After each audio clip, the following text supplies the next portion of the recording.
প্রতিষ্ঠিত হয়। আমরা দেখতে পাচ্ছি, আমরা অনুভব করছি, আমরা বুঝতে পারছি অতি সত্বর বাংলাদেশে কোরআনের সমাজ কায়েম হবে ইনশাআল্লাহ। আল্লাহ রাব্বুল আলামিন যেন সেই স্বপ্ন দেখার তৌফিক আমাদের দান করেন, এটা যেন আমরা বাস্তব চোখে দেখতে পারি, আল্লাহ যেন তৌফিক দান করেন, আমিন। আমার প্রিয় ভাইয়েরা, যৌবনটা কাজে লাগাতে হবে। 2024 সালেও যুবকদের অবদানের কারণে আমরা একটা সুন্দর জীবন পেয়েছি। আপনারা কি বলেন? এদের অবদানের কারণে আমরা এখন একটি অন্ধকার অমাবস্যা রাত থেকে আমরা একটি উজ্জ্বল দীপ্ত এক পূর্ণিমা। এই যুবকরা এখন শহরে যায়, দেখেন রাস্তাগুলো পরিষ্কার করছে, সুইপারের কাজ যুবকেরা করছে, অনেক ভালো লাগছে। ভাগাড়ের রাস্তা পরিষ্কার করছে, তারা টুকায়ের কাজ করছে, ট্রাফিক সিগন্যালের কাজ করছে, এমনকি যেখানে দুর্নীতি হচ্ছে সেখানেও তারা হাজির হচ্ছে। আমরা তাদের জন্য দোয়া করি। এই কাজটি করতে গিয়ে অনেক যুবক আহত হয়েছে, রক্তাক্ত হয়েছে, শহীদ হয়েছে। ইসলামের যুবকদের ভূমিকা সব থেকে বেশি। বাংলাদেশ, আমরা অনেকেই ভাবছি 24 সালে, অনেকেই ব্যাখ্যা দিয়েছেন 24 সালে বাংলাদেশ নতুন করে স্বাধীন হয়েছে। জি, একজন ঠিক বললেন। আমরা অনেকটাই বলতে পারি স্বাধীনতা বলতে আসলে শুধু স্বাধীন একটি দেশের নাগরিকত্ব পাইলেই স্বাধীন হওয়া যায় না। যে দেশে বাক স্বাধীনতা থাকে না সেটাকে স্বাধীনতা বলা যায় না। যেখানে ধর্মের স্বাধীনতা থাকে না সেখানে স্বাধীনতা বলা যায় না। যেখানে আইনের শাসনের স্বাধীনতা নাই সেটাকেও স্বাধীনতা বলা যায় না। অতএব সেই জায়গা থেকে আমরা বেরিয়ে এসেছি 2024 সালে। অবশ্যই এটা একটা নতুন স্বাধীন আমরা বলতে পারি। প্রিয় ভাইয়েরা, আমরা এখন বাক স্বাধীনতা পেয়েছি, এর আগে ছিল না। যদি থাকতো ইসলামিক টেলিভিশন বন্ধ হতো না, দিগন্ত টেলিভিশন বন্ধ হতো না, আমার দেশ পত্রিকা বন্ধ হতো না, সংগ্রাম পত্রিকা বন্ধ হতো না। অতএব এগুলো বাক স্বাধীনতা ছিল না বিধায় এই সমস্ত গণমাধ্যমগুলোকে গলা টিপে হত্যা করা হয়েছে একটার পর একটা। কথা ঠিক কিনা? 2024 সালে 5ই আগস্ট নতুন করে স্বাধীন হয়েছি, কথা বলার সুযোগ হয়েছে, আইনের শাসন এসেছে, বাংলাদেশকে নতুন করে ঢেলে সাজাচ্ছে। এই অবদানের পেছনেও যুবকদের ভূমিকাই সব থেকে বেশি। তরুণ সমাজেই এ ধরনের একটি পরিবেশ আমাদেরকে উপহার দিয়েছেন। অতএব তরুণদের ভূমিকা সারা জীবনই বেশি ছিল। যুবকের নামাজ আর বৃদ্ধের নামাজ অবশ্যই একরকম নয়। রাসূল করিম সাল্লাল্লাহু আলাইহি ওয়াসাল্লামের সময়ও যুবকদের ভূমিকাই সব থেকে বেশি ছিল। আল্লাহর নবী বিশ্ব নবীর কাছে একজন যুবক এসে বলছেন, ইয়া রাসূলুল্লাহ, আমি যুদ্ধের মাঠে যেতে চাই, আমার অস্ত্র দেন। নবীজি বলছে, অস্ত্র পাবো কোথায়? অস্ত্র তো নাই। তিনি বললেন, ইয়া রাসূলুল্লাহ, আপনার হাত দিয়ে যা দেবেন সেটাই আমি অস্ত্র হিসেবে ব্যবহার করব। আল্লাহর নবী বিশ্ব নবী সাহাবীর হাতে একটি শুকনা খেজুরের ডাল উঠায় দিলেন আর বললেন, এই নাও অস্ত্র নাও, কাফেরদের মধ্যে ঝাঁপিয়ে পড়ো। যুবক সাহাবী বলছেন, নবীজির দেওয়া শুকনা খেজুরের ডাল নিয়ে আমি কাফেরদের মধ্যে ঝাঁপিয়ে পড়লাম আর আঘাত করা শুরু করে দিলাম। আল্লাহর কসম, একটি ধারালো তরবারিতে আঘাত করলে যেমন হয়, নবীজির দেওয়া শুকনা খেজুরের ডালে এর আঘাতে কাফেরদের কল্লা কেটে পড়ে গেল মাটির উপরে। হযরত মুআয এবং মুআওয়াজ দুটি এখনো যৌবনে পাওয়া যায় নাই, এখনো তারা তরুণ। মুআয আর মুআওয়াজ দুজন ভাই আল্লাহ নবীর কাছে অনুরোধ করলেন যুদ্ধের মাঠে যাওয়ার ব্যাপারে। নবীজি অস্বীকৃতি জানালেন। খুবই পীড়াপিড়ি করার কারণে আল্লাহ নবী অনুমতি দিলেন। দুই ভাই যুদ্ধের মাঠে চলে গেলেন। হযরত মুআয আর মুআওয়াজ তারা গিয়ে দেখছেন হযরত আব্দুর রহমান ইবনে আউফ। আব্দুর রহমান ইবনে আউফ বলেন, মুআয আর মুআওয়াজ এসে আমাকে জিজ্ঞেস করছেন, চাচা যান, জীবনে শুধু নাম শুনেছি আবু জাহেলের, কোনোদিন চোখে দেখি নাই। আবু জাহেল নাকি আল্লাহর নবীকে সব থেকে বেশি কষ্ট দিয়েছে। আমরা দেখতে চাই সেই আবু জাহেলকে, আমরা দেখতে চাই। আব্দুর রহমান ইবনে আউফ তিনি বলছেন, আমি খুবই বিরক্ত হলাম, আমি বিরক্ত ভরা কণ্ঠ নিয়ে আমি তাদেরকে আঙ্গুল দেখায় দিলাম, ওই যে লম্বা মাথা আবু জাহেল মাঠের এক প্রান্তে দাঁড়ানো আছে। আব্দুর রহমান ইবনে আউফ বলেন, আমার আঙ্গুল দেখানোর সঙ্গে সঙ্গে হযরতে মুআয আর মুআওয়াজ দৌড়ে গেলেন, ক্ষিপ্র গতিতে দৌড়ে চলে গেলেন, আর আবু জাহেলকে দুদিক থেকে ঘিরে ধরেছে। যুদ্ধ শুরু হয়ে গেল। আমি দূর থেকে হযরতে মুআয আর মুআওয়াজ এই দুইজন ভাইয়ের যুদ্ধ পরিচালনার রণকৌশল দেখতে লাগলাম। এক পর্যায়ে আমি লক্ষ্য করলাম আবু জাহেল তার তরবারি আঘাত হযরতে মুআযের বাম হাতে এত জোরে আঘাত করেছে, হাতটা কেটে পড়ে ঝুলে পড়েছে। এই ঝুলন্ত হাত নিয়ে তিনি লড়াই করেন। আব্দুর রহমান ইবনে আউফ বলছেন, আমি তাকায় তাকায় দেখছি হযরতে মুআয তার বাম হাতটি পায়ের নিচে রেখে একটা ঝাঁকি দিয়া শরীর থেকে হাতটাকে সম্পূর্ণ বিচ্ছিন্ন করে ডান হাত দিয়া এত জোরে একটা আঘাত করলেন, আবু জাহেলের কল্লা কেটে পড়ে গেল মাটির উপরে। হযরত মুআয আর মুআওয়াজ তারাও ছিল তরুণ, তাদেরও ভূমিকা ছিল। হযরত হানজালা নাম আমরা অনেকেই শুনেছি, সেটা ছিল তার বাসর রাত। হঠাৎ করে কে যেন খবর দিয়ে গেল আগামীকাল কাফেররা আল্লাহর নবীর কল্লা কাটবে, হত্যা করবে, এটা তাদের সিদ্ধান্ত। হযরত হানজালা রাদিয়াল্লাহু তাআলা আনহু তিনি বাসর ঘর থেকে বেরিয়ে গেলেন, চলে গেলেন যুদ্ধের মাঠে। আল্লাহর নবীকে পেছনে রেখে তিনি যুদ্ধ পরিচালনা করছেন। কয়েকজন সাহাবী হানজালার কানে কানে সংবাদ পৌঁছানো যে আল্লাহর নবী তোমার পেছনে বেয়াদবি হয়ে যায়, তুমি রাসূলকে সামনে দাও। হযরত হানজালা বলছেন, ও আল্লাহর নবীর সাহাবী, আমি যদি নবীজির পেছনে যাই, যদি সামনে আছি, যদি কোনো তীর আসে, আঘাত আসে, আমার থেকে বিদায় হবে, আমি বিদায় হয়ে যাব, আল্লাহর নবী পৃথিবীতে বেঁচে থাকবেন, সুবহানাল্লাহ। আর আমি যদি পেছনে যাই, আল্লাহর নবী শহীদ হয়ে যাবে। বিশ্ব নবীর এইবার কোত্থেকে আমরা মাহরুম হয়ে যাব। যুদ্ধ শেষ হলো, হানজালা শহীদ হয়ে গেলেন। হানজালার স্ত্রী তিনি তো জানেন এটা ছিল তাদের বাসর ঘর, ফরজ গোসল তখনও বাকি। হযরত হানজালা গোসলের সময় পান নাই। হানজালার স্ত্রী দৌড়ে গিয়ে আল্লাহর নবী বিশ্ব নবীকে বললেন, আমার স্বামীর ফরজ গোসল বাকি আছে। কারণ তিনি জানেন যারা শহীদ হয়ে যায় তাদেরকে রক্তমাখা শরীর নিয়ে দাফন করানো হয়। কারণ কিয়ামতের দিন আল্লাহর দরবারে এরা রক্তমাখা শরীর নিয়ে দাঁড়ায় যাও আল্লাহর দরবারে। আল্লাহ রাব্বুল আলামিন জিজ্ঞেস করবেন শহীদদেরকে, লক্ষ কোটি কোটি মানুষের মধ্যে তোমাদের অবস্থা এমন কেন? তোমাদের শরীর থেকে রক্ত বেরোয় কেন? রক্ত কিন্তু সুঘ্রাণ বেরোচ্ছে।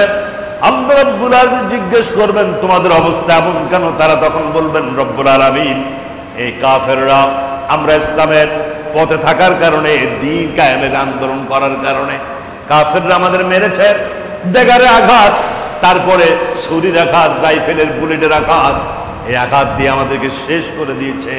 আমরা তার প্রমাণ হিসেবে রক্তমাখা শরীর নিয়ে তোমার দরবারে দাঁড়ায় গেছে। আল্লাহ রাব্বুল আলামিন লক্ষ কোটি কোটি ফেরেশতার মানুষের সামনে আল্লাহ তাআলা কসম কাটবেন, নিজের ইজ্জতের কসম, সম্মানের কসম করে কেটে বলবেন, আজ আমি তোমাদের হিসাব নেব না, বিনা হিসাবে আমার জান্নাতের মধ্যে তোমরা চলে যাও।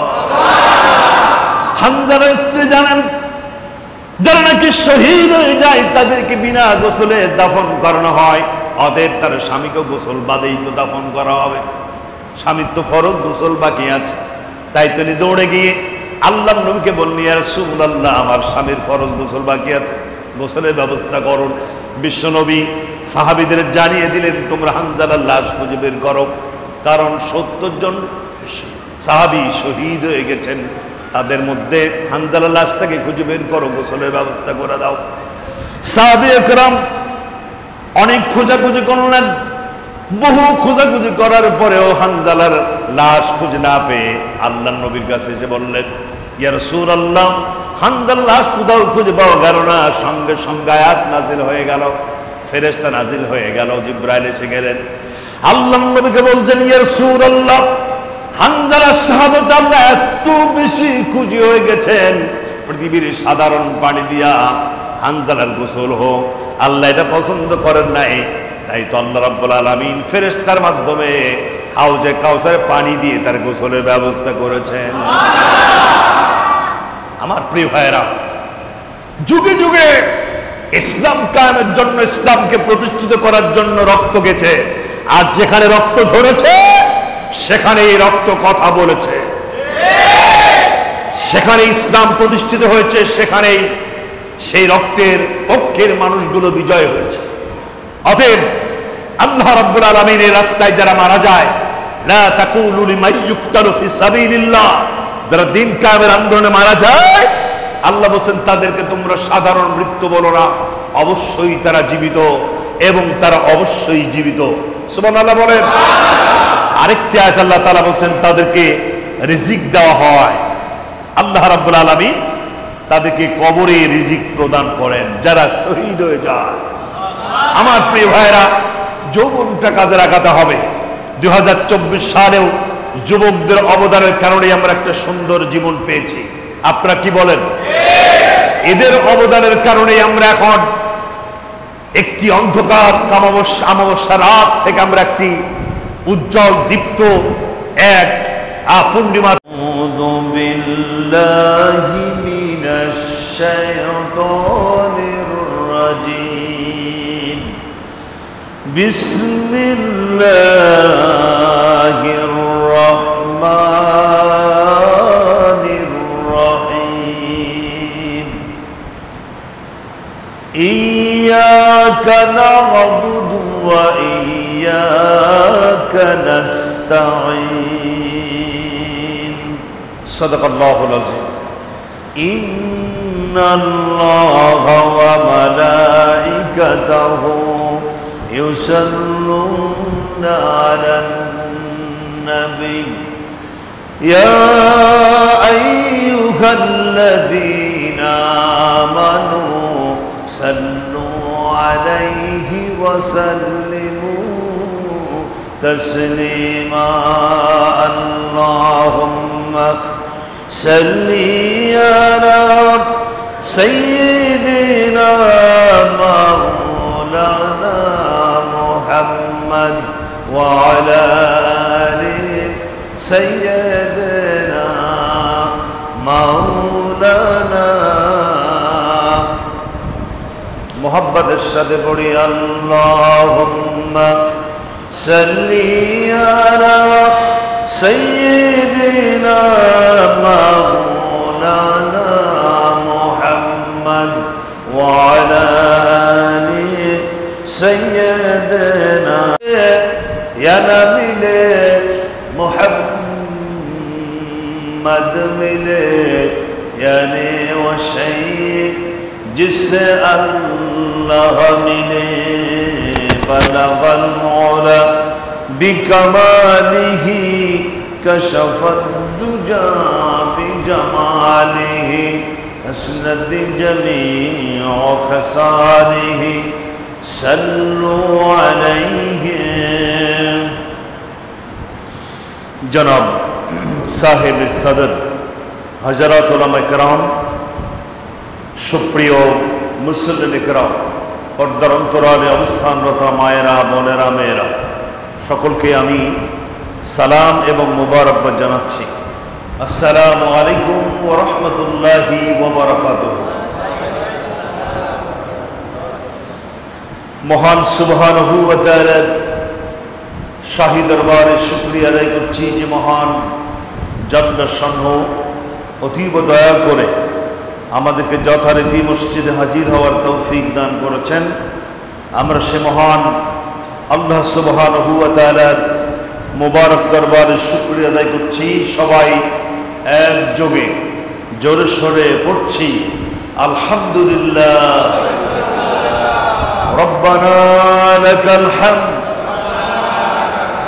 হামদান কাসীরা তাইয়িবান মুবারাকান ফি। ইয়া রব্বি লাকাল হামদু কামা ইয়ানবাগি লিজালালি ওয়াজহিকা ওয়া আযীমি সুলতানিক। দরুদ ও সালাম বিশ্বনেতা মুহাম্মদ সাল্লাল্লাহু আলাইহি ওয়াসাল্লাম আত্মার শান্তির জন্য দোয়া করি। যারা ঈমানের সাথে ইন্তেকাল করেছেন, আল্লাহ তাআলা যেন তাদের কবরগুলিকে জান্নাত বানিয়ে দেন বলে আমিন। আরো জোরে বলে আমিন। সুপ্রিয় বন্ধুগণ, মানব গোষ্ঠীর জন্য আল্লাহ রাব্বুল আলামিনের দেওয়া সর্বশ্রেষ্ঠ কিতাব কোরআনে কারীম।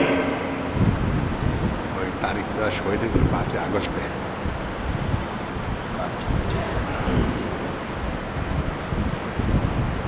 আল্লাহ রাব্বুল আলামিনের দেওয়া সর্বশ্রেষ্ঠ কিতাব কোরআনে কারীম, আল্লাহর দেওয়া সর্বশ্রেষ্ঠ নিয়ামত। এই পৃথিবীতে আল্লাহ রাব্বুল আলামিন যত নিয়ামত দিয়েছেন, তার মধ্যে সব থেকে দামি, সব থেকে সেরা নিয়ামত হচ্ছে কোরআনে কারীম। এই কোরআনের দ্বারাই বিশ্বের মানব মুসলিম জাতিগোষ্ঠী তাদের শ্রেষ্ঠত্বের দাবিদার। আবার এই কোরআনে কারীম মান্য করা না করার কারণে মুসলিম জাতি সব থেকে নিগৃহীত, নির্যাতিত, নিষ্পেষিত, অবহেলিত, লাঞ্ছিত। মুসলিম জাতিগোষ্ঠী কোমর সোজা করে দাঁড়াবার জন্য যে জিনিসের সব থেকে বেশি প্রয়োজন, সেটা হচ্ছে কোরআনে কারীম। আমরা সে কোরআন থেকেই ধারাবাহিকভাবে আপনাদের সামনে কথা বলছি। আজও তার ব্যতিক্রম হবে না ইনশাআল্লাহ। আমরা কথা বলতে চাই সূরা আল ফাতিহা। আমরা একটি আয়াত তেলাওয়াত করেছি, ইয়্যাকা না'বুদু ওয়া ইয়্যাকা নাস্তাঈন, যেখানে আমরা বলি প্রতি নামাজে, প্রতি রাকাতে আল্লাহ তাআলার সাথে আমরা ওয়াদা করি, প্রতিজ্ঞাবদ্ধ হই, আমরা প্রতিশ্রুতি দিই, আল্লাহর সাথে আমরা কথা দিই যে একমাত্র তোমার ইবাদত করি আর তোমার কাছেই আমরা সাহায্য চাই। এটা নামাজের মধ্যে আমরা প্রতি নামাজে, প্রতি রাকাতে আমরা এই কথাই বলি, ইবাদত করি তোমার, সাহায্য তোমার চাই। কারণ সাহায্য করতে পারে যিনি, ইবাদত পাওয়ার মালিকও তিনি। তিনি কে? তিনি হচ্ছেন আল্লাহ। ইবাদত হচ্ছে আব্দুল শব্দ থেকে এসেছে, যার অর্থ হচ্ছে গোলামি করা, দাসত্ব করা, বন্দেগী করা। আল্লাহ ছাড়া কারোর গোলামি করব না, দাসত্ব করব না, বন্দেগী করব না। ইবাদত পাওয়ার একমাত্র মালিক আল্লাহ রাব্বুল আলামিন। আল্লাহ রাব্বুল আলামিন কোরআনে কারীমের মধ্যে চমৎকার করে জানিয়ে দিলেন, ওয়া মা খালাকাতুল জিন্না ওয়াল ইনসা ইল্লা লিয়াবুদুন। মানব গোষ্ঠী এবং জিন গোষ্ঠীকে সৃষ্টি করার মূল কারণ হচ্ছে ইবাদত করা। আল্লাহ মানুষকে এবং জিনকে সৃষ্টি করেছেন তার ইবাদতের জন্য, অন্য কোনো কারণ নাই। লক্ষ্য, টার্গেট ইবাদত করবে আল্লাহ। এই জন্যই আল্লাহ তাআলা মানুষ সৃষ্টি করেছেন, জিন সৃষ্টি করেছেন। আল্লাহ আরেকটি জায়গায় বলছে, আল্লাহ রাব্বুল আলামিন বলেন, وَقَضَى رَبُّكَ أَلَّا تَعْبُدُوا إِلَّا إِيَّاهُ وَبِالْوَالِدَيْنِ إِحْسَانًا। তোমার রবের ফয়সালা হয়ে গেছে, তোমার রবের পক্ষ থেকে চূড়ান্ত ফয়সালা হয়ে গেছে, ইবাদত হবে একমাত্র আল্লাহ। আল্লাহ ছাড়া আর কারো ইবাদত করতে পারবে না, গোলামি করতে পারবে না। নির্দেশ, ফয়সালা, হুকুম, অর্ডার কার? আরো জোরে কার? আল্লাহ তাআলা নির্দেশ করেছেন ইবাদত হবে আল্লাহ। আমরা এটাকে সহজ করে বলতে পারি এভাবে, শ্রমিক তার মালিকের গোলামি করে, আনুগত্য করে, দাসত্ব করে। শ্রমিক তার মালিকের কথা মতো চলাফেরা করে। আমরা এটাকে যদি আরেকটু বড় করে বলি, তাহলে ব্যাপারটা এরকম হবে, দেশের সর্বস্তরের জনগণ ওই দেশের সরকারের আনুগত্য করে, সরকারের সিদ্ধান্তকে মেনে নেয়, এটাকেও বলা যায় সরকারের আনুগত্য করা, সরকারের গোলামি করা বা সরকারের আইন মেনে চলা। এই জিনিসটাকে যদি আরেকটু বৃহৎ আকারে, সর্ববৃহৎ আকারে বলা যায়, সেটা এরকম হবে, আকাশ এবং জমিনে যত সৃষ্টি রয়েছে সমস্ত সৃষ্টি একমাত্র আনুগত্য করবে, দাসত্ব করবে, গোলামি করবে আল্লাহ। জোরে বলুন তো কার? আর এটাই হচ্ছে ইবাদত। তাহলে নামাজের মধ্যে আমরা এই কথাটি ব্যক্ত কণ্ঠে বলি, আমরা তোমারই ইবাদত করি এবং তোমারই সাহায্য চাই। কারণ সাহায্য করতে পারেন যিনি, ক্ষমাও করতে পারেন তিনি। অতএব আমরা তারই গোলামি করতে চাই। দোয়া কুনুতের মধ্যে আমরা এই কথাটি বলি, নাস্তাইনুকা ওয়া নাস্তাগফিরুকা। সাহায্য করতে পারে যিনি, ক্ষমাও করতে পারেন তিনি। তিনি কে? তিনি হচ্ছেন আল্লাহ। আমার প্রিয় ভাইরা, কথাগুলো খুব ভালো করে শুনতে হবে। আল্লাহ রাব্বুল আলামিন এরপরে জানিয়ে দিলেন, ওয়া'বুদুল্লাহা ওয়া লা তুশরিকু বিহি শাইয়্যা। ওয়া'বুদুল্লাহ, তোমরা আল্লাহর ইবাদত করো, ওয়া লা তুশরিকু বিহি শাইয়্যা, আর ইবাদতের ক্ষেত্রে আল্লাহর সাথে কারোর শরীক স্থাপন করা যাবে না। একচ্ছত্র ক্ষমতার মালিক আল্লাহ, ইবাদতটা তারই হবে। ইবাদতের সংজ্ঞা শুধুমাত্র নামাজ, রোজা, হজ, যাকাতের মধ্যেই ইবাদত সীমাবদ্ধ নয়। এই পৃথিবীতে যা কিছু আছে সেই কাজটি যদি আল্লাহ সন্তুষ্টজনক হয়, সহজ করে বলা যেতে পারে যে আল্লাহর পছন্দনীয় যত কাজ, সব কাজটা করাই ইবাদত।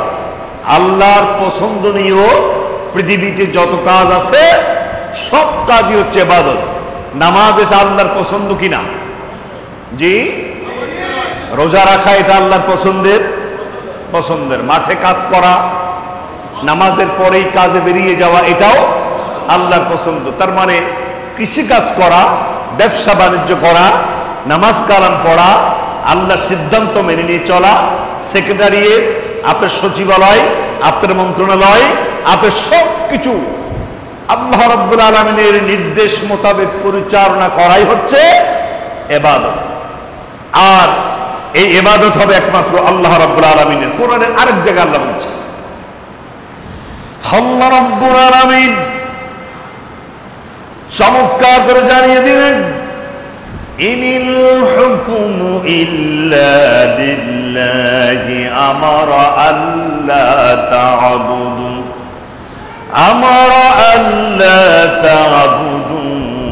ইল্লা ইয়্যাহু। ইনিল হুকমু ইল্লা লিল্লাহ, হুকুম করার মালিক কে? এখানে জীবনের সব ক্ষেত্রে আল্লাহর হুকুম মেনে চলাটাই ইবাদত। জীবনের সকল ক্ষেত্রে আল্লাহর হুকুম মেনে চলাটাই ইবাদত। কারণ সৃষ্টি যা, আইন চলবে তা। আল্লাহ রাব্বুল আলামিন বলেন, আলা লাহুল খালকু ওয়াল আমরু তাবারাকাল্লাহু রাব্বুল আলামিন। আর জোরে সুবহানাল্লাহ। সৃষ্টি যার, আইন চলবে তার।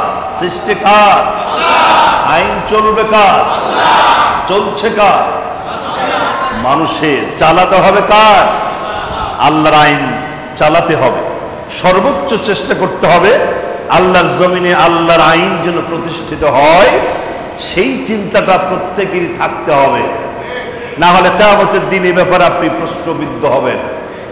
আপনি নামাজ পড়েছেন, রোজা করেছেন, কিন্তু আল্লাহর জমিনে আল্লাহর সিদ্ধান্ত বাস্তবায়িত হোক, কোরআনের সমাজ কায়েম হোক, আল্লাহর সিদ্ধান্ত মোতাবেক পার্লামেন্ট, সেক্রেটারিয়েট পরিচালিত হোক, এই স্বপ্ন যদি আপনি আপনার কলিজার মধ্যে লালিত পালিত না করে, তাহলে কিয়ামতের দিন এই ব্যাপারে আপনি আল্লাহর সামনে প্রশ্নবিদ্ধ হবেন, আপনাকে প্রশ্নের সম্মুখীন হতে হবে, ঠিক কিনা? এই জন্য আল্লাহ জমিন আল্লাহ দিন কায়েম হোক, এই চিন্তা এই স্বপ্ন আমাদের থাকা দরকার, ঠিক কিনা ভাই? প্রিয় ভাইরা, এই পৃথিবীতে যত নবী রাসূল এসেছেন সবাই প্রত্যেকটি রাসূলই একই দাওয়াত দিয়েছেন। তাদের দাওয়াত ছিল এক এবং অভিন্ন, দাওয়াতের মধ্যে কোনো ভিন্নতা ছিল না। আজ আমাদের মধ্যে ভিন্নতা আছে কিনা? আছে। এক একজনের দাওয়াতি মিশন এক এক রকম, নীতিমালা আলাদা, আকীদা অন্যরকম, কিন্তু নবী রাসূলগণের নীতিমালা, মূল আলোচ্য বিষয়, মূল প্রতিপাদ্য বিষয়টা ছিল এক এবং অভিন্ন। কোরআন বলছে। আমার প্রিয় ভাইরা, কথাগুলো খুব ভালো করে শুনতে হবে। আল্লাহ রাব্বুল আলামিন চমৎকার করে জানিয়ে দিলেন, লাকাদ আরসালনা নূহান ইলা কওমিহি ফাকালা ইয়া কওমি উবুদুল্লাহা মা লাকুম মিন ইলাহিন গায়রু। সুবহানাল্লাহ। লাকাদ আরসালনা নূহান ইলা কওমিহি, আমি নূহ আলাইহিস সালামকে তার জাতির জন্য পাঠালাম। সে জাতিকে ডেকে বলল, ফাকালা ইয়া কওমি উবুদুল্লাহ, হে আমার সম্প্রদায়, তোমরা একমাত্র ইবাদত করবে আল্লাহ। মা লাকুম মিন ইলাহিন গায়রু, আল্লাহ ছাড়া আর অন্য কোনো উপাস্য গ্রহণ করা যাবে না, একমাত্র ইবাদত করবে আল্লাহ তাআলা।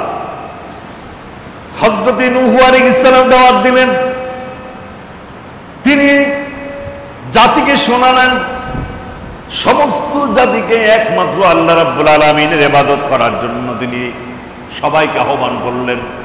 যে দাওয়াত একই দাওয়াত হযরত হুদ আলাইহিস সালাম আদ জাতির জন্য হযরত হুদ আলাইহিস সালাম এসে বললেন, ওয়া ইলা আদিন আখাহুম হুদান ক্বালা ইয়া কওমি উবুদুল্লাহা মা লাকুম মিন ইলাহিন গায়রু। আল্লাহ রাব্বুল আলামিন হযরত হুদ আলাইহিস সালামকে পাঠালেন। হুদ আলাইহিস সালাম আদ জাতির জন্য এসে দাওয়াত দিলেন, হে আমার জাতি, হে আমার কওম, তোমরা একমাত্র আল্লাহর ইবাদত করো। এই একই দাওয়াত দিলেন হযরত সালেহ আলাইহিস সালাম সামুদ জাতির জন্য। ওয়া ইলা সামুদ আখাহুম হুদান আখাহুম সালিহান ক্বালা ইয়া কওমি উবুদুল্লাহা মা লাকুম মিন ইলাহিন গায়রু। সুবহানাল্লাহ। হযরত সালেহ আলাইহিস সালাম সামুদ জাতিকে এসে একই দাওয়াত দিলেন। প্রত্যেকের দাওয়াত ছিল এক রকম, একই সুরে, একই আলোচ্য বিষয়, একই টার্গেটে, একই পরিকল্পনা নিয়ে তারা দাওয়াত দিয়েছেন। দাওয়াতটা ছিল, হে আমার জাতি, তোমরা ইবাদত করবে একমাত্র আল্লাহর। জোরে বলুন তো কার? আর ইবাদত হচ্ছে সেই জিনিসটি করা যে জিনিসটি করলে আল্লাহ খুশি হয়ে যান। আল্লাহর পছন্দনীয় যত কাজ সেটা করা, আর অপছন্দনীয় যত কাজ সেটাকে পরিহার করাটাই ইবাদত। আমার প্রিয় ভাইরা, আমার ছেলেরা, আমার পিতারা, খুব ভালো করে শুনতে হবে কথা। আল্লাহ রাব্বুল আলামিন এরপরে জানিয়ে দিলেন, ক্বালা মূসা আন উবুদুল্লাহা ওয়াজতানিবুত তাগুত। মূসা আলাইহিস সালাম বলেন, আন উবুদুল্লাহ, তোমরা ইবাদত করো আল্লাহ, আর ওয়াজতানিবুত তাগুত, তোমরা সমস্ত তাগুতকে তোমরা অস্বীকার করো বা তাগুতকে অস্বীকৃতি জানাও। তাগুত হচ্ছে মানুষের তৈরি করা যত মতবাদ, সব তাগুত। সহজ করে বলা যায়, মানুষের তৈরি করা যত আইন, যত নিয়ম, যত কানুন, সবগুলো তাগুত। অতএব আল্লাহর আইন মানতে হবে, মানুষের আইন পরিহার করতে হবে। আল্লাহর আইন মানলে লাভ কি হবে? কোরআন বলছে। আল্লাহ রাব্বুল আলামিন বলেন, فَإِمَّا يَأْتِيَنَّكُم مِّنِّي هدى فمن تبع هداي فلا خوف عليهم ولا هم يحزنون। আল্লাহর পক্ষ থেকে আসলে একটা হেদায়েত, হেদায়েতের নাম হচ্ছে কোরআন। এটিকে যারা স্বীকার করবে তাদের জন্য পৃথিবীতে কোনো ভয় নাই, আর আখিরাতের জাহান্নাম করে তাদের কোনো চিন্তার কারণ নাই। গ্যারান্টি দিয়েছেন আল্লাহ। জোরে বরং কে দিয়েছে? গ্যারান্টি দিয়েছেন আল্লাহ। সুতরাং কোরআনের শাসন পালন করতে হবে, কোরআনের শাসন প্রতিষ্ঠিত করতে হবে। কোরআনের শাসনের বাইরে মানুষের তৈরি করা যত মতবাদ সব তাগুত। চোর চুরি করলে 3 মাসের জেল, এটা কি কোরআনের আইন না মানুষের তৈরি করা আইন? মানুষের তৈরি করা আইন। অতএব এটা হচ্ছে তাগুত। আর আল্লাহর আইন হচ্ছে ওয়াস-সারিকু ওয়াস-সারিকাতু ফাকতাউ আইদিয়াহুমা। চোর চুরি করলে হাত কেটে দাও, সেটা পুরুষ হোক আর নারী হোক। এখন বড় বড় চোর ধরা পড়ছে নাকি? এই সমস্ত চোরের মধ্যে যদি একটি চোরের হাত কোরআনের শাসন অনুযায়ী যদি কেটে দেওয়া হয়, বাকি চোর, ভবিষ্যতে চোর অনেক চোরই ভালো হয়ে যাওয়ার কথা।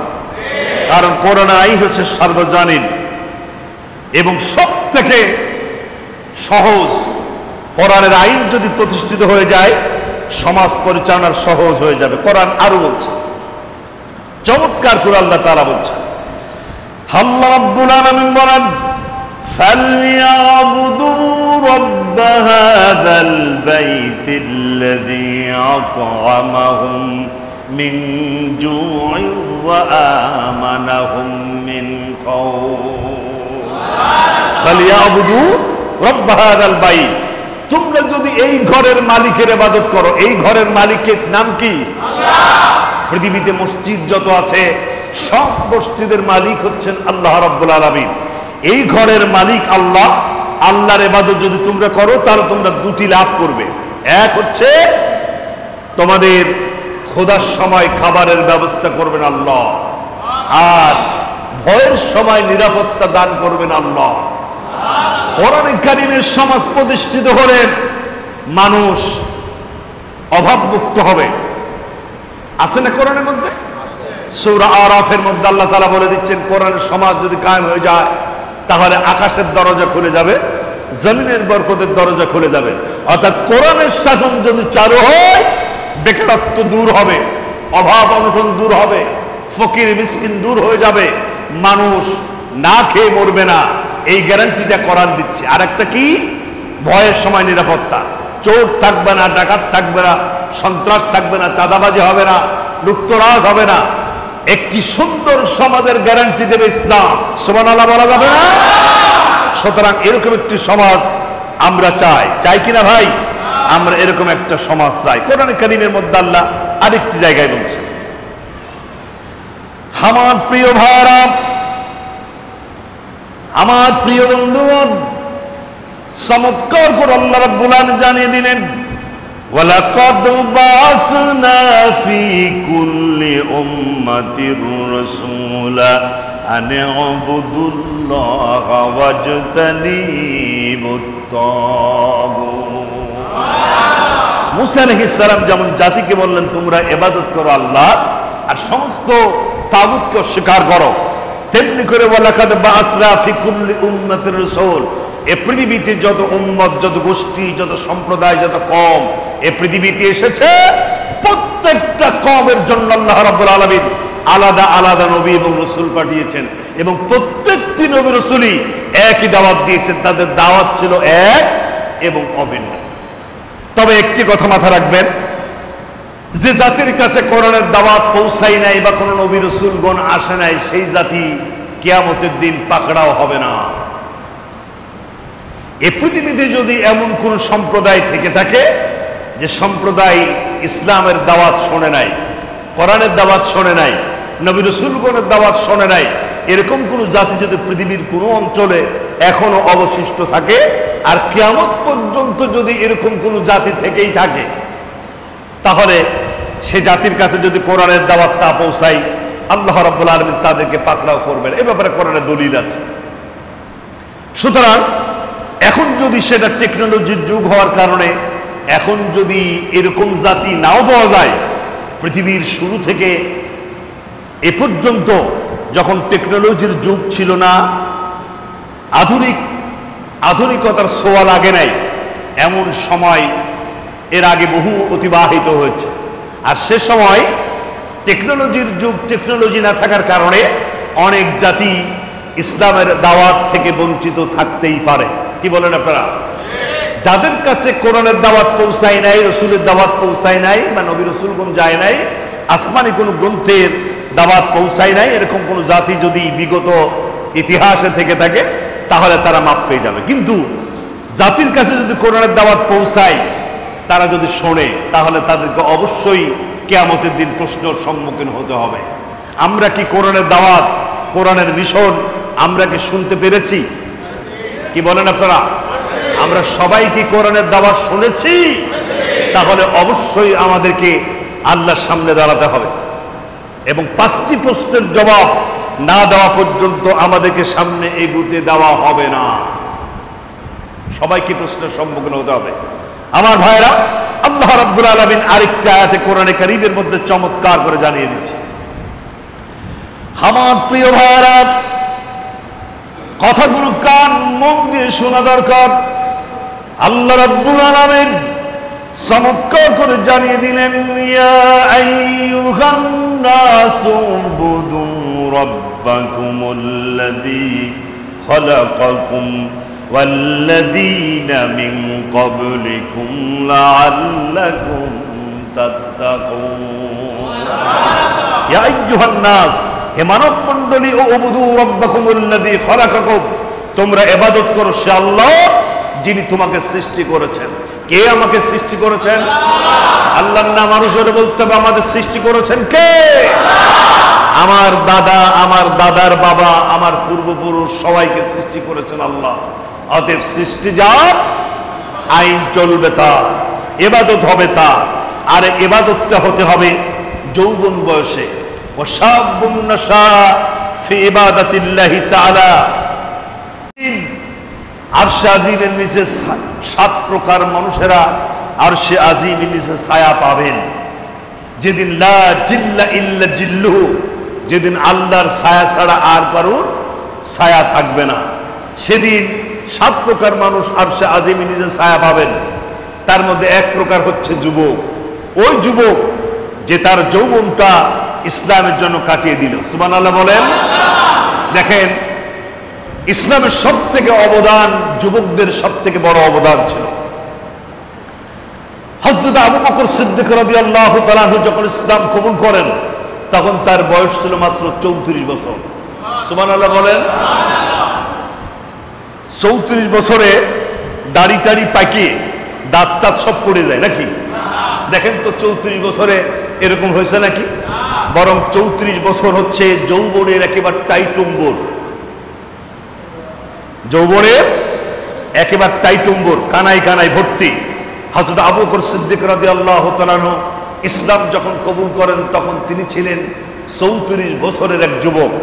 হযরত ওসমান রাদিয়াল্লাহু তাআলা যখন ইসলাম কবুল করেন, দুঃখিত, আবু বকর রাদিয়াল্লাহু তাআলা যখন ইসলাম কবুল করেন বয়স ছিল 38 বছর, আর ওসমান রাদিয়াল্লাহু তাআলা যখন ইসলাম কবুল করেন বয়স ছিল 34 বছর। হযরতে ওমর ফারুক রাদিয়াল্লাহু তাআলা যখন ইসলাম কবুল করেন তিনি ছিলেন 26 বছরের টকবগি যুবক। তার পায়ের বৃদ্ধাঙ্গুল থেকে মাথার চান্দি পর্যন্ত যৌবনের রক্ত ছিল ধাবমান। তিনি ছিলেন 26 বছরের যুবক। হযরত আব্দুর রহমান ইবনে আউফ যখন ইসলাম কবুল করেন তার বয়স ছিল মাত্র 17 বছর। আব্দুল্লাহ ইবনে মাসউদ যখন ইসলাম কবুল করেন তখন তিনি ছিলেন মাত্র 19 বছরের এক তরুণ। হযরত আলী রাদিয়াল্লাহু তাআলা যখন ইসলাম কবুল করেন তখন তিনি ছিলেন 8 বছরের বেশি নয়। সুবহানাল্লাহ হলো না? ইসলামের যুবকদের ভূমিকা সব থেকে বেশি। বাংলাদেশ, আমরা অনেকেই ভাবছি 24 সালে, অনেকেই ব্যাখ্যা দিয়েছেন 24 সালে বাংলাদেশ নতুন করে স্বাধীন হয়েছে। জি, একজন ঠিক বললেন। আমরা অনেকটাই বলতে পারি স্বাধীনতা বলতে আসলে শুধু স্বাধীন একটি দেশের নাগরিকত্ব পাইলেই স্বাধীন হওয়া যায় না। যে দেশে বাক স্বাধীনতা থাকে না সেটাকে স্বাধীনতা বলা যায় না। যেখানে ধর্মের স্বাধীনতা থাকে না সেখানে স্বাধীনতা বলা যায় না। যেখানে আইনের শাসনের স্বাধীনতা নাই সেটাকেও স্বাধীনতা বলা যায় না। অতএব সেই জায়গা থেকে আমরা বেরিয়ে এসেছি 2024 সালে। অবশ্যই এটা একটা নতুন স্বাধীন আমরা বলতে পারি। প্রিয় ভাইয়েরা, আমরা এখন বাক স্বাধীনতা পেয়েছি, এর আগে ছিল না। যদি থাকতো ইসলামিক টেলিভিশন বন্ধ হতো না, দিগন্ত টেলিভিশন বন্ধ হতো না, আমার দেশ পত্রিকা বন্ধ হতো না, সংগ্রাম পত্রিকা বন্ধ হতো না।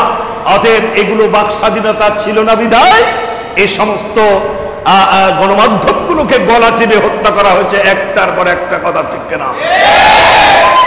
2024 সালে 5ই আগস্ট নতুন করে স্বাধীন হয়েছি, কথা বলার সুযোগ হয়েছে, আইনের শাসন এসেছে, বাংলাদেশকে নতুন করে ঢেলে সাজাচ্ছে। এই অবদানের পেছনেও যুবকদের ভূমিকাই সব থেকে বেশি। তরুণ সমাজেই এ ধরনের একটি পরিবেশ আমাদেরকে উপহার দিয়েছেন। অতএব তরুণদের ভূমিকা সারা জীবনই বেশি ছিল। যুবকের নামাজ আর বৃদ্ধের নামাজ অবশ্যই একরকম নয়। রাসূল করিম সাল্লাল্লাহু আলাইহি ওয়াসাল্লামের সময়ও যুবকদের ভূমিকাই সব থেকে বেশি ছিল। আল্লাহর নবী বিশ্ব নবীর কাছে একজন যুবক এসে বলছেন, ইয়া রাসূলুল্লাহ, আমি যুদ্ধের মাঠে যেতে চাই, আমার অস্ত্র দেন। নবীজি বলছে, অস্ত্র পাবো কোথায়? অস্ত্র তো নাই। তিনি বললেন, ইয়া রাসূলুল্লাহ, আপনার হাত দিয়ে যা দেবেন সেটাই আমি অস্ত্র হিসেবে ব্যবহার করব। আল্লাহর নবী বিশ্ব নবী সাহাবীর হাতে একটি শুকনা খেজুরের ডাল উঠায় দিলেন আর বললেন, এই নাও অস্ত্র নাও, কাফেরদের মধ্যে ঝাঁপিয়ে পড়ো। যুবক সাহাবী বলছেন, নবীজির দেওয়া শুকনা খেজুরের ডাল নিয়ে আমি কাফেরদের মধ্যে ঝাঁপিয়ে পড়লাম আর আঘাত করা শুরু করে দিলাম। আল্লাহর কসম, একটি ধারালো তরবারিতে আঘাত করলে যেমন হয়, নবীজির দেওয়া শুকনা খেজুরের ডালে এর আঘাতে কাফেরদের কল্লা কেটে পড়ে গেল মাটির উপরে। হযরত মুআয এবং মুআওয়াজ দুটি এখনো যৌবনে পাওয়া যায় নাই, এখনো তারা তরুণ। মুআয আর মুআওয়াজ দুজন ভাই আল্লাহ নবীর কাছে অনুরোধ করলেন যুদ্ধের মাঠে যাওয়ার ব্যাপারে। নবীজি অস্বীকৃতি জানালেন। খুবই পীড়াপিড়ি করার কারণে আল্লাহ নবী অনুমতি দিলেন। দুই ভাই যুদ্ধের মাঠে চলে গেলেন। হযরত মুআয আর মুআওয়াজ তারা গিয়ে দেখছেন হযরত আব্দুর রহমান ইবনে আউফ। আব্দুর রহমান ইবনে আউফ বলেন, মুআয আর মুআওয়াজ এসে আমাকে জিজ্ঞেস করছেন, চাচা যান, জীবনে শুধু নাম শুনেছি আবু জাহেলের, কোনোদিন চোখে দেখি নাই। আবু জাহেল নাকি আল্লাহর নবীকে সব থেকে বেশি কষ্ট দিয়েছে। আমরা দেখতে চাই সেই আবু জাহেলকে, আমরা দেখতে চাই। আব্দুর রহমান ইবনে আউফ তিনি বলছেন, আমি খুবই বিরক্ত হলাম। আমি বিরক্ত ভরা কণ্ঠ নিয়ে আমি তাদের আঙ্গুল দেখায় দিলাম, ওই যে লম্বা মাথা আবু জাহেল মাঠের এক প্রান্তে দাঁড়ানো আছে। আব্দুর রহমান ইবনে আউফ বলেন, আমার আঙ্গুল দেখানোর সঙ্গে সঙ্গে হযরত মুআয আর মুআওয়াজ দৌড়ে গেলেন, ক্ষিপ্র গতিতে দৌড়ে চলে গেলেন আর আবু জাহেলকে দুদিক থেকে ঘিরে ধরেছে। যুদ্ধ শুরু হয়ে গেল।